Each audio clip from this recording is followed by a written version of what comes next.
Salut, bienvenue dans un nouvel épisode d'une dose de curiosité.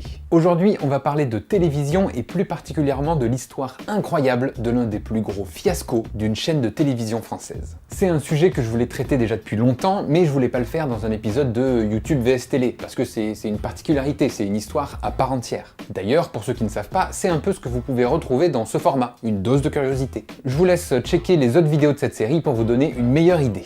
Bref, aujourd'hui, on va parler de la naissance et du naufrage très rapide de la première chaîne de télévision française privée et gratuite. Sur fond de manipulation politique et de perte de plusieurs centaines de millions d'euros, je vais vous raconter l'histoire incroyable de la 5.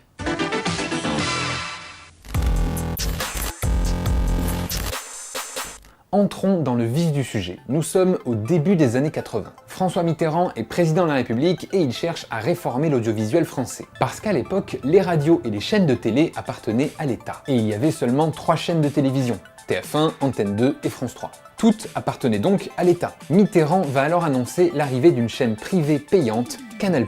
Est retenu celui d'une 4e chaîne qui sera incessamment mise en œuvre. Cela ne nécessitera aucune charge fiscale supplémentaire.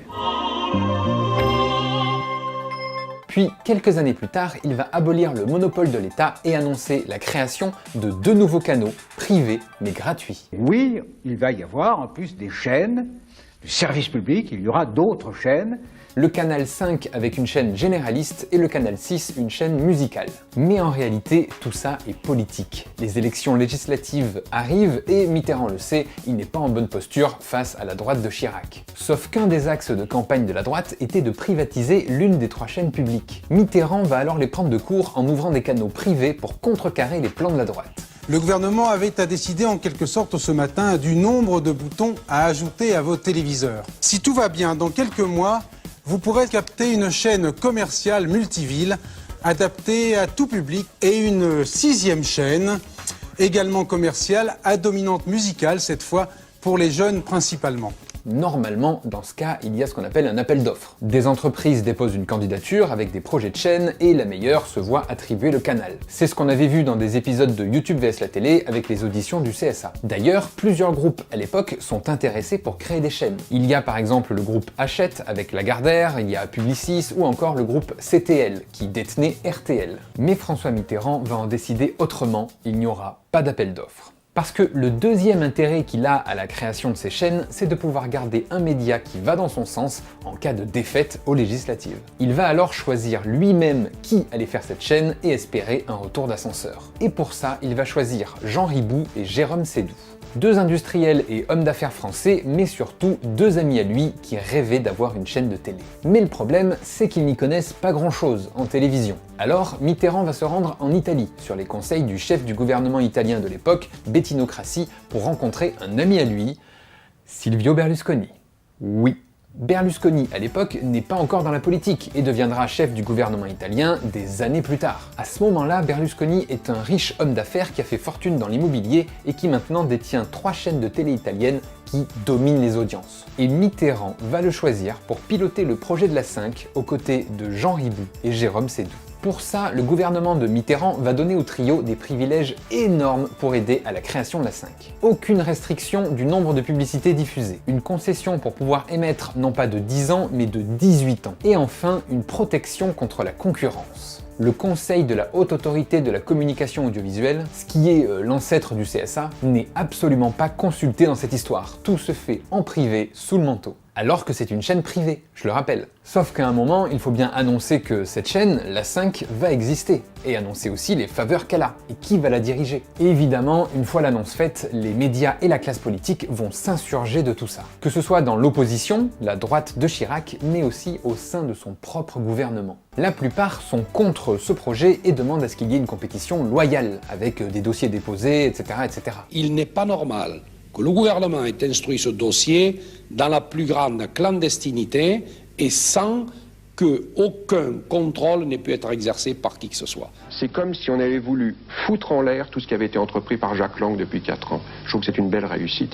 Et surtout, tout le monde se demande pourquoi aller chercher Silvio Berlusconi alors qu'il existe des groupes de médias en France qui sont totalement aptes à faire ça. Et pourquoi lui alors que déjà à l'époque il avait pas mal de casseroles au cul. Et enfin, pourquoi cette chaîne a autant de privilèges en mettant par exemple le nombre de publicités qu'elle veut. Et pour montrer l'incohérence de ce point, le célèbre présentateur de l'époque Yves Mourouzi va prendre François Mitterrand à son propre jeu. Lorsqu'il le reçoit sur le plateau de TF1, chaîne publique à l'époque je le rappelle, Yves Mourouzi va oser interrompre le président pour diffuser un spot de pub. Je vous laisse regarder.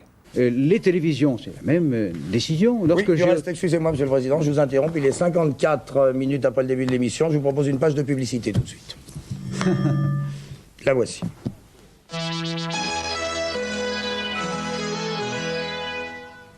Chou, la jaunie,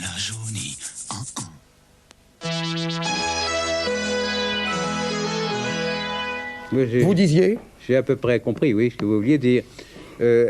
Permettez-moi de vous dire que vous êtes une chaîne publique, hein, TF1. Vous n'avez pas le droit de faire ça. Non. Ah, sauf, mais de toute façon, on se fait régulièrement attraper. Sauf, bien entendu, pour... on a un bon bouclier, il y a le président. Pour engager avec moi un dialogue souriant. Oui. Bon. Eh bien, si on veut des télévisions commerciales, privées donc commerciales, comme le sera la 5e, comme le sera la 6e, là, le spot publicitaire est indispensable. Où est-ce qu'ils prendraient leur argent ?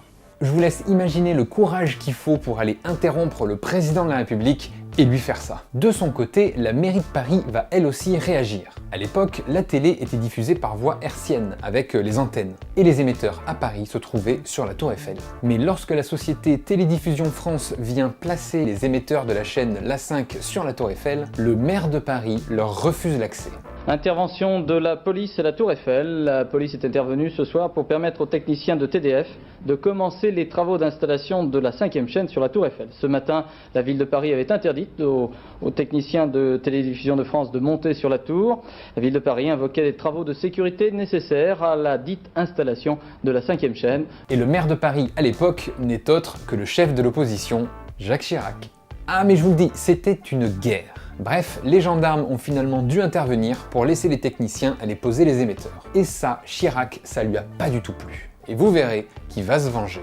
Bref, face à tout ça, l'A5 et Silvio Berlusconi va essayer de rassurer tout le monde à coups de conférences de presse. Jérôme Sédou n'était pas seul pour sa conférence de presse. À ses côtés, le plus parisien des Italiens, Silvio Berlusconi, et son adjoint Silvio Coppi. Monsieur Berlusconi n'a pas eu beaucoup droit à la parole, mais avec ce sens de l'expression propre aux Milanais, il a décrit en 3 images le style de cette nouvelle télévision.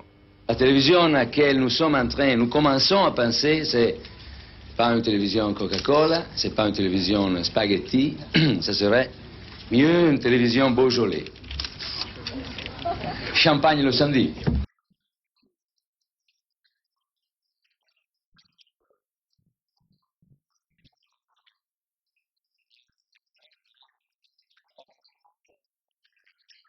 Et le 20 février 1986 à 20h30, la chaîne débarque sur les écrans.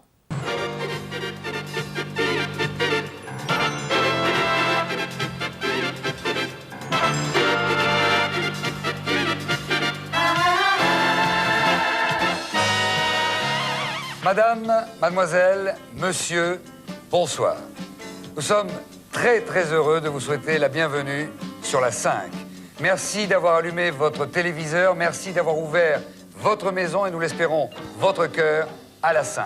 La 5, c'est un choix supplémentaire, un choix qui existe là, maintenant, depuis quelques secondes. L'atmosphère de la chaîne est à la Berlusconi, strass, paillettes et beaucoup de kitsch. L'émission est enregistrée depuis 1000 ans et tout un tas de stars ont fait le déplacement. Johnny Hallyday, Charles Aznavour, Serge Gainsbourg, Mireille Mathieu, etc., etc. Je suis heureux de déclarer officiellement ouvert la 5. Bonne chance, la 5. La 5, ça va être super. La 5, c'est classieux. Quant au présentateur de la 5, Berlusconi va directement aller les chercher à la concurrence. Pour faire la télévision, il faut avoir des stars qui sont dans le cœur du public. Et nous essayerons de les avoir. Des stars d'Antenne 2, de TF1? Des stars. Pour les faire venir, c'est très simple. La 5 va leur proposer d'avoir carte blanche sur la chaîne et surtout un salaire 4 fois plus élevé. Autant dire que ça a été une exode massive. À son lancement, on pouvait retrouver sur la 5 des jeux télévisés adaptés de programmes déjà existantes sur les chaînes italiennes de Berlusconi. Mais surtout des séries américaines dont Berlusconi possédait les droits. Star Trek, Wonder Woman, Shérif Fais-moi peur, Mission Impossible et bien d'autres. On retrouve aussi des films à gros budget, jamais encore diffusés sur les autres chaînes de télévision françaises, puisque là aussi, la 5 avait un privilège. Normalement, pour éviter que les spectateurs désertent les salles de cinéma, les chaînes de télévision françaises n'ont le droit de diffuser les films que au minimum 3 ans après la sortie en salle. Sauf que pour la 5, ils devaient attendre seulement 2 ans. Bref, la 5 vit sa meilleure vie et va dépenser sans compter. Le problème, c'est que les audiences ne suivent pas. Principalement à cause d'un problème technique. Il n'y a pas assez d'émetteurs en France pour la 5, donc seule la moitié de la population y a accès. Et même si la chaîne propose 3 coupures pub de 2 minutes par heure, ce n'est pas assez pour la rentabiliser. Et d'ailleurs, en parlant de la pub, aujourd'hui ça paraît peu d'avoir 3 coupures de 2 minutes par heure, mais à l'époque c'était énorme. Personne ne faisait ça.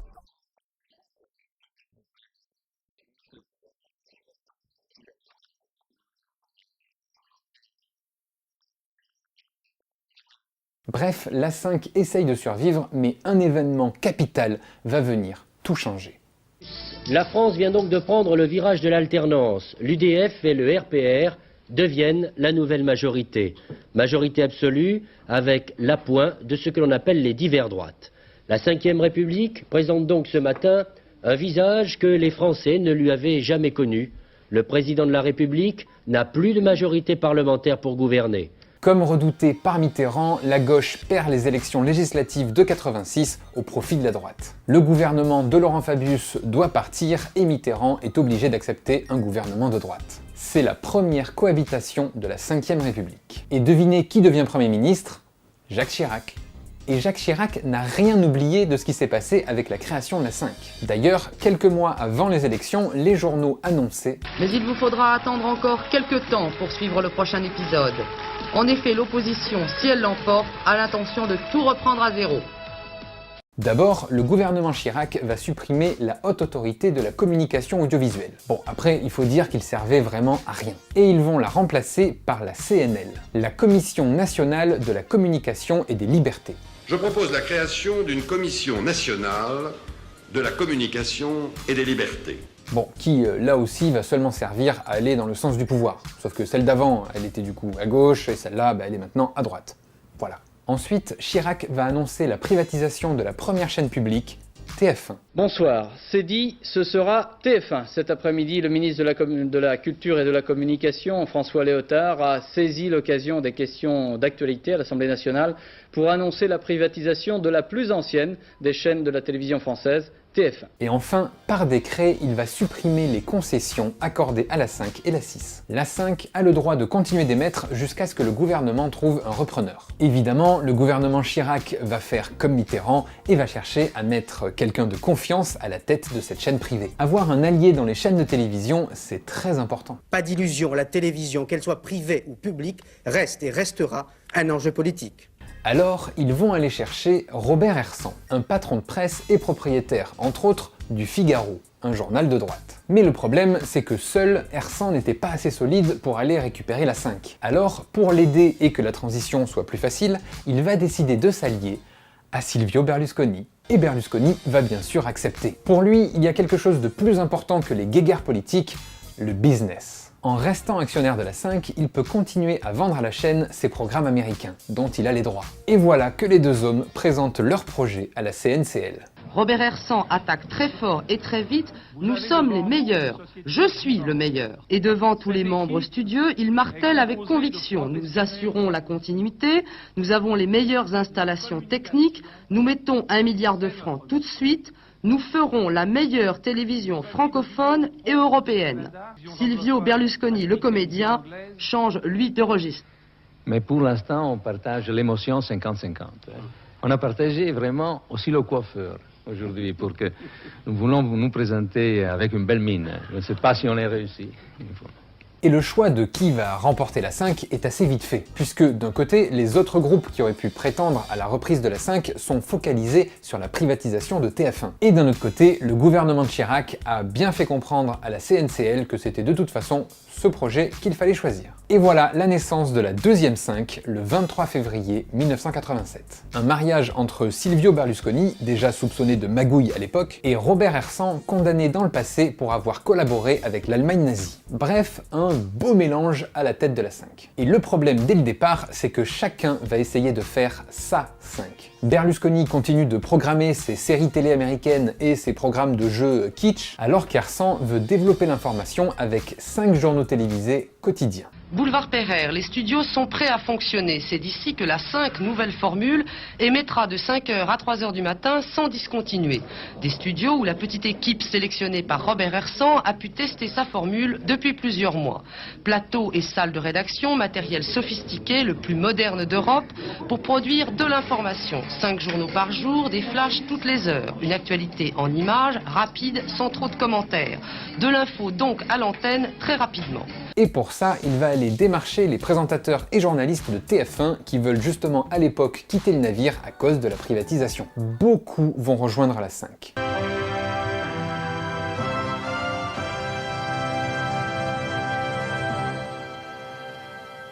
Madame, mademoiselle, monsieur, bonjour. Merci d'avoir choisi les informations de la 5. Patrice Duhamel, Jean-Claude Bourré, Marie-France Tubada, bref, les poids lourds de l'information de l'époque. Mais aussi des présentateurs comme Patrick Sébastien, Thierry Ardisson, Philippe Bouvard, Patrick Sabatier, etc. etc. Patrick Sabatier, normalement, ça doit plus rien dire à personne, mais pour info, c'était LA star de TF1. Voilà. Tous les vendredis, Patrick Sabatier, c'est sur la 5. Et la 5 va se lancer dans une énorme campagne de pub pour essayer de faire revenir les téléspectateurs. Malheureusement, ça ne prend pas. Les audiences ne décollent pas et la 5 est obligée d'annuler la plupart de ses émissions au fil des mois suivants. Puis la 5 va créer une nouvelle polémique en ne respectant pas les règles de la CNCL, l'ancien CSA. Et oui, puisque cette nouvelle version de la 5 n'avait plus les passe-droits qu'elle avait eus à sa naissance. Là, elle redevenait pareille que les autres. Et ça leur plaisait pas trop, surtout à Berlusconi. Du coup, ils vont se mettre à diffuser ce qu'ils veulent, quand ils veulent. Ils vont par exemple être épinglés pour avoir dépassé le quota de films diffusables chaque semaine, mais également pour dépasser les temps de publicité réglementaires. Et ils vont même aller jusqu'à diffuser des films érotiques à 20h30. Entre les polémiques, l'arrêt de certaines émissions pour des questions de budget et les mauvaises audiences, les animateurs de la 5 vont quitter peu à peu le navire pour retourner discrètement chez TF1. Et TF1, fraîchement acquis par le groupe Bouygues lors de sa privatisation au printemps 87, va les accueillir à bras ouverts. Les dettes de la 5, elles, vont s'élever à 1 milliard de francs. Et selon l'INSEE, si on le compare à aujourd'hui en prenant en compte l'inflation, ça donnerait plus de 260 millions de dettes. Berlusconi rejette la faute sur Hersan en lui disant que ces journaux d'information coûtent trop cher et sont pas assez rentables. Et Hersan, de son côté, va accuser Berlusconi de vendre trop cher ses propres séries à la 5. Bref, entre les deux hommes, ça va mal. Qui aurait vraiment pu s'en douter? Non, mais franchement. À ce moment-là, Robert Hersan jette l'éponge et veut vendre ses parts. Mais qui serait assez fou pour racheter la 5 et ses dettes? Tout simplement la personne qui a perdu dans la privatisation de TF1 face à Bouygues, je parle de Jean-Luc Lagardère. Le patron du groupe Hachette n'a absolument pas digéré de s'être fait passer devant par Bouygues pour la privatisation de TF1. Même si ça, c'est une autre histoire complètement incroyable aussi. Et Jean-Luc Lagardère espère se venger en reprenant la 5. Il va alors racheter les parts de Robert Hersan, lui permettant ainsi de quitter le navire sans avoir perdu trop d'argent. Mais le problème, c'est qu'il reste encore Berlusconi dans l'histoire. Et lui aussi, du coup, il veut que Lagardère rachète ses parts, ou du moins une partie, histoire d'éponger ses dettes. Au départ, Jean-Luc Lagardère refuse, mais Silvio Berlusconi va lui annoncer que si jamais il ne le fait pas, il ira vendre les droits de diffusion de ses séries, la seule chose qui fait un petit peu d'audience sur la 5, à TF1. Du coup, Lagardère est obligé de céder. Et rapidement, il va réaliser dans quoi il s'est embarqué et aussi qu'il s'est quand même fait un tout petit peu rouler dans cette histoire. Mais il va quand même essayer tant bien que mal de sauver la chaîne en faisant de la pub pour la 5, en créant de nouveaux programmes et en essayant de faire venir le peu d'animateurs qui l'acceptaient encore, comme Nagui. Moi, je dis que Hachette et ses associés vont sauver la 5. Mais évidemment, tout ça ne suffit pas. La 5 est au bord du gouffre et Lagardère a acheté à prix d'or une coquille vide. C'est un bateau qui était déjà en train de couler. En tout, le groupe Lagardère aura mis 3,5 milliards de francs, soit pratiquement 1 milliard d'euros rapportés à l'inflation. En réalité, c'est Jean-Luc Lagardère qui a épongé les dettes de tous les autres. Du coup, ils arrêtent tout et le 31 décembre 1991, la 5 dépose le bilan et annonce la faillite. La 5 va complètement mourir et il faut trouver quelqu'un pour reprendre le canal et créer une nouvelle chaîne. Et là, dernier coup de théâtre, devinez qui se propose d'ouvrir une nouvelle chaîne à la place sur ce canal? Tadam! Silvio Berlusconi. Bon, là, tout le monde dit « Ah non, c'est mort, hein, y en a marre ». Pour éviter ça, TF1, France Télé, Canal+, et même M6 vont proposer de s'unir pour faire de la 5 une chaîne d'infos en continu. Des chaînes de télé qui s'allient entre elles. C'est pour vous dire à quel point ils en pouvaient plus de Berlusconi. Finalement, aucun projet n'est retenu et la 5 doit cesser d'émettre sans aucun repreneur du canal. Voilà comment le 12 avril 1992 à minuit, la chaîne meurt en direct. Voilà, dans quelques secondes, dans quelques dizaines de secondes, la 5 va mourir. Je vous rappelle que le combat ne fait que recommencer et que dans les kiosques, dès la semaine prochaine, vous trouverez 5+, qui sera l'organe de liaison avec vous, les téléspectateurs. Patrice. Oui, au début de cette émission, au début de cette veillée qui nous a rassemblés, qui vous a rassemblés, j'ai parlé de tristesse et de fierté. À propos de fierté, je voudrais simplement, avant que cette chaîne ne meure, rendre un hommage particulier au sang-froid, à la dignité, au sens des responsabilités et au panache, on l'a vu ce soir, avec lesquels l'ensemble du personnel et la rédaction, bien sûr, ont travaillé depuis la mi-décembre, depuis que les difficultés que vous connaissez ont commencé. Je voulais rendre cet hommage, je crois que c'était utile, à l'ensemble du personnel. Merci, bonsoir. 5, 4, 3, 2, 1, 2. Au revoir. À bientôt. À bientôt.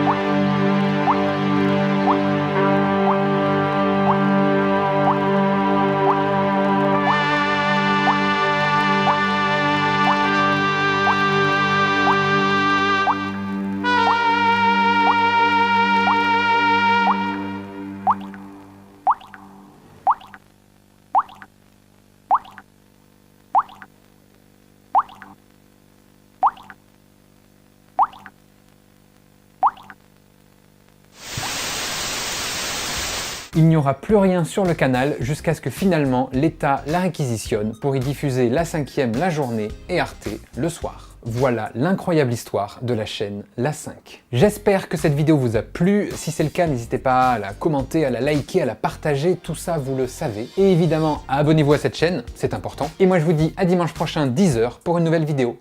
Salut!